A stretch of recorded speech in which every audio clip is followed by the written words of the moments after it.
안녕하세요. 네, 오늘은요, 냉전의 전개 과정에 관한 내용을 좀 안내를 해드릴까 해요. 아무래도, 서양사 개론이나 서양사 총론, 또 서양사 강좌, 이런 데 들어와 있는 내용들이 연대기시로 이렇게 쭉 흐름이 가다 보니까 아무래도 좀 구조화되게 이렇게 좀 이해가 안 되는 부분이 있죠. 그래서 제가 직접 이렇게 손으로 좀 필기를 했거든요. 보기 좋게 이렇게 컴퓨터로 해드리면 좋겠지만, 컴퓨터로 편집해서 워드처럼 이렇게 편집해서 해드리면 좋겠지만, 제가 좀 거기까지는 좀 능력이 좀 한계가 있어서요. 일단은 손으로 제가 직접 필기한 내용들을 가지고 1947년부터 시작해서요. 1991년에 소련의 해체 부분에 이르는 냉전의 형성과 전개 과정에 관한 이야기들을 좀 해드릴까 합니다. 시기가 굉장히 길어서 두 개로 나누어서 동영상을 올리도록 하겠습니다. 먼저 첫 번째 것은 1947년부터 해서 1955년에 반동회의 부분까지입니다. 자, 그럼 같이 한번 살펴보시겠습니다. 네, 그럼 이제 냉전의 전개 과정에 대해서 살펴보도록 하겠습니다. 대략적으로 2차 대전이 끝나고 난 이후에 1945년 이후의 과정부터 이제 살펴보도록 할게요. 뭐 대략 아시겠습니다만 냉전이 일반적으로 전개되었던 과정은 냉전이 출발이다라고 말을 하는 1947년의 9월 30일부터입니다. 예, 여기 지금 써있죠, 이렇게. 이때부터가 냉전의 시작이다라고 보는 것이고요. 사실상 이제 냉전이 종식되어 가는 과정은 소련이 몰락하는 과정 아니겠습니까? 이런 부분이겠죠. 동구 공산권 국가들하고요. 동구 공산권 국가들, 그 다음 더 나가서 독일, 그죠? 또 이들을 상호 이렇게 무력기구로서 하나로 합쳐지는 기능을 했었던 바르샤바 조약기구, 이런 것들도 해체되어 나갔던 시기입니다. 사실상 이제 냉전이 그러니까 시작되었던 시점과 해체됐던 시점은 각각 1947년과 1991년 이렇게 말을 할 수 있겠습니다. 냉전이라는 개념은 아시다시피 미국의 유명 저널리스트였던 리프먼이라는 사람으로 알려져 있습니다. 하지만 보다 더 깊이 있게 들어가 보면 실제로는 미국 대통령 고문이었던 바루크라는 사람이 있었거든요. 그 바루크의 참모 가운데 한 사람 가운데 스워프라는 인물이 있었는데, 그 스워프라는 인물이 47년에 냉전이라는 말을 공식 석상에서 처음으로 언급했습니다. 이제 그 언급했던 내용을 언론인이었던 리프먼이 The Cold War, A Study in the U.S. Foreign Policy라는 팸플렛에서요. 그러니까 냉전, 미국의 대외 정책 연구라는 팸플렛에서 공식적인 정치용어로 활용하게 됐습니다. 냉전과 연관하는 학자들의 해석은 대략 세 가지로 나뉘어져 있습니다. 그러니까 냉전의 기원이 어디서부터냐라고 하는 해석인데요. 첫째는 전통주의 시각이라고 부르는데요. 전통주의 시각, 이른바 소련의 팽창야욕과 대서방을 향한 공세가 냉전을 야기하고 심화시킨 원인이다 라고 바라보고 있는 소위 말하는 소련 책임론이 되겠습니다. 둘째는 1960년대 중반에 등장한 수정주의 해석인데요. 이런 전통주의, 이른바 소련 책임론에 대한 반발 내지는 비판으로 등장한 견해입니다. 그래서 2차 대전이 끝나고 난 이후에 소련은 전혀 팽창을 시도할 여력이 없었다는 것이고요. 오히려 새로운 패권 장악, 시장 획득을 노렸던 미국의 정치적, 경제적 이해관계가 냉전을 야기했다라고 바라보고 있는 관점입니다. 예, 이른바 전통주의 해석에 대한 반발로 등장한 수정주의적 해석이다라고 보시면 되겠고요. 세 번째가 70년대 초에 등장한 후기 수정주의적 해석입니다. 전자에서 말했던 전통주의적 해석과 수정주의적 해석을 결합시킨 절충주의적 해석이다라고 보시면 되겠습니다. 간략하게 요약해드리면 50년대, 60년대, 70년대 냉전의 기원에 관한 해석이 달라졌는데요. 50년대가 전통주의적 해석이고요. 소련 책임설이라고요. 60년대가 수정주의적 해석인데요. 미국 책임설입니다. 예, 소련이 2차 대전으로 막대한 피해를 입었기 때문에 팽창을 시도할 여력이 없었다라는 거죠. 그래서 미국이 오히려 패권 장악과 시장 획득이라는 정치적, 경제적 이해관계 때문에 냉전을 야기했다라고 보는 견해가 수정주의적 견해라고요. 70년대는 이 두 가지를 합친 거라고요. 전통주의 견해와 수정주의 견해를 합친 이른바 절충주의 견해다라고 바라보고 있습니다.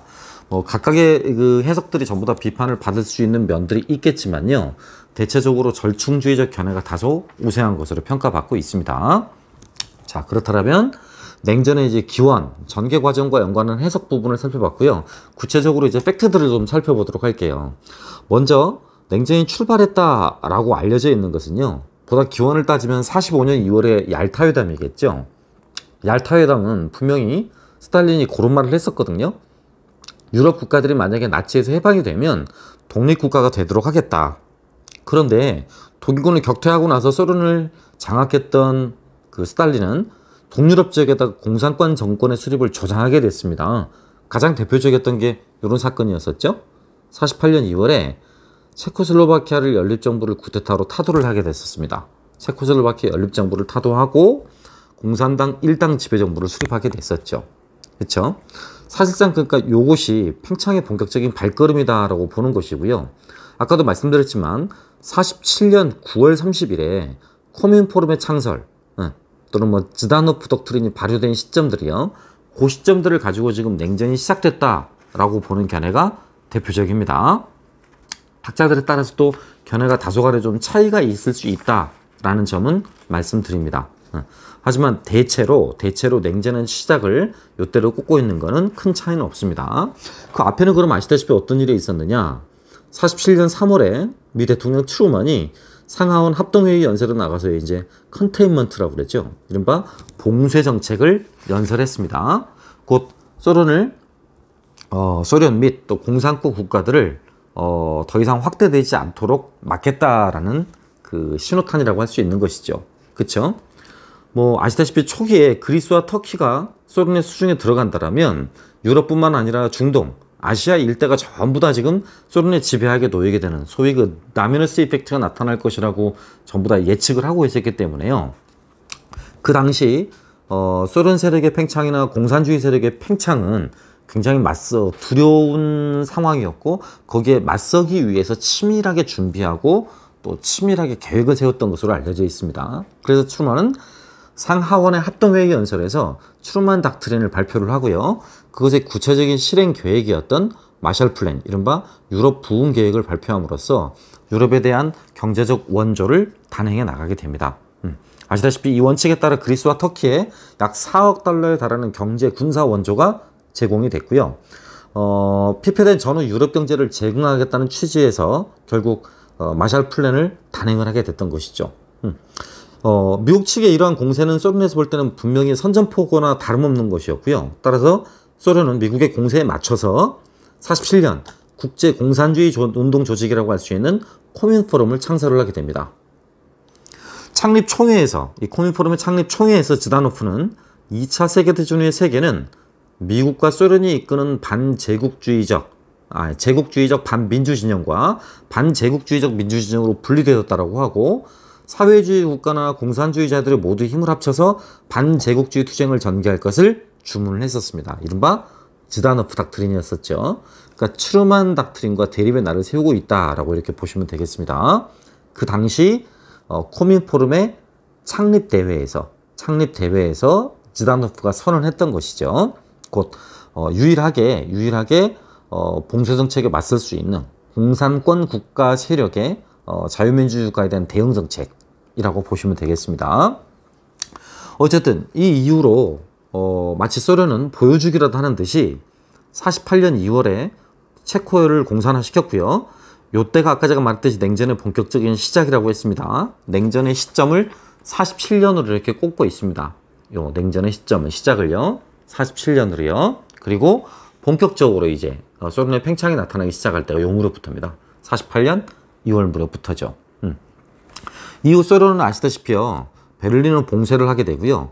48년에 서방 연합국 측이 우선적으로 이렇게 서독 지역의 화폐 개혁을 단행하게 돼요. 그래서 스탈린은 반대로 이제 베를린을 봉쇄를 하게 되죠. 연합국은 이를 위해서 베를린 공수작전에 약 1년 가깝게 서베를린의 생필품 공수작전을 펼치게 됩니다. 곧 첫 번째 베를린 위기는 스탈린의 베를린 봉쇄로부터 촉발이 됐던 것이고요. 연합국은 이렇게 베를린 공수로 맞서게 되었다라는 것이죠. 이후 뭐 1진영이든 2진영이든 상대방의 군사적 위협에 능동적으로 대응하는 방안들을 찾게 되고요. 그 대응하는 방안들은 이렇게 군사적 동맹체제 형성이라는 해답으로 귀결되어집니다. 군사적 동맹체제 형성이라는 것이요. 그래서 미국을 필두로 하고 있는 자유민주주의 진영에서는 북대서양조약기구 이른바 나토를 창설을 하게 되고요. 나토를요. 아시다시피 소련 같은 경우는 바르샤바 조약기구를 또 만들어서 이에 대응을 하게 되죠. 바르샤바 조약기구를 만들어서 이에 대응을 하게 됩니다. 이렇게요. 그렇죠? 이후에 49년에는요. 독일 연방공화국 이름이란 하에 서독이 공국이 되어지고요. 그로부터 얼마 지나지 않아서 독일 민주공화국이라는 이름하에 동독도 건국이 되어집니다. 아시다시피 이제 완전하게 동서독 이렇게 분리가 되어지고 있지요. 또 아시아 쪽에서는 49년 10월 1일에 중화인민공화국이 건국이 되어지고요. 그보다 좀 전에는 소련도 미국과 마찬가지로 원폭 발사에 성공을 거두게 됩니다. 냉전이 어느 정도 정점에 올랐던 시점이 바로 이 부분이겠죠. 그죠? 대리전 성격을 띠고 있는 이 한국전쟁이라고 바라볼 수 있겠고요. 한국전쟁의 중간에 미 대통령이 바뀝니다. 이렇게 아이젠하워로요. 그러니까 트루먼에서 아이젠하워로 바뀌지요. 마찬가지로 전쟁의 종반부에 53년도에는 사회주의권의 태도라고 할 수 있는 스탈린이 사망을 하고요. 서기장으로 다시 후르시초프가 그 뒤를 잇게 됩니다. 이제 보시다시피 처음에 이제 트루먼과 스탈린의 대립구도에서 이제 다시 아이젠하워와 후르시초프의 대립구도로 바뀌어 나가는 것이죠. 여기 말한 트루먼과 여기 말한 스탈린의 대립구도에서요. 트루먼과 스탈린의 대립구도에서 이제 아이젠하워와 그 다음 후르시초프의 견해로 후르시초프의 대립으로 이렇게 이제 바뀌어 나가게 되는 것입니다. 그 이후 군사적 동맹 체제는 비단 1진영과 2진영 안에서만 이루어진 건 아니었고요. 동남아시아 일대에서도 시애토라는 이름으로 동남아시아 조약기구가 만들어진다든가 55년 이제 이른바 반둥회의라고 불렸던 비동맹회의를 토대로 해서 제3세계 국가들의 독립적인 노력들도 나타나게 됩니다. 네. 여기까지가 지금 초반에 냉전이 전개되었던 1947년의 상황부터 1955년의 상황까지를 개관해 드린 것입니다. 다음 동영상에서는 그 이후 시점 55년부터 91년까지 이야기를 진행해 드리도록 하겠습니다. 수고하셨습니다. 네, 이상으로 냉전의 전개 과정에 대해 살펴보셨습니다. 그동안 아시다시피 기출된 문제들은 쿠바의 미사일 기지 공격 사건 관련한 부분이었었죠. 미사일 기지 설치 사건이요. 그러니까 그런 부분 빼고 나머지 부분들도 아직 출제될 부분이 굉장히 많아요. 그래서 오늘 배운 내용들 또 다음 동영상에서 한꺼번에 이렇게 학습하시게 될 내용들을 잘 정리해두면 현대사 문제 한 문제는 충분히 맞출 수 있을 거라고 생각합니다. 네, 그럼 두 번째 영상으로 냉전 두 번째 영상으로 나중에 다시 찾아뵙겠습니다. 감사합니다.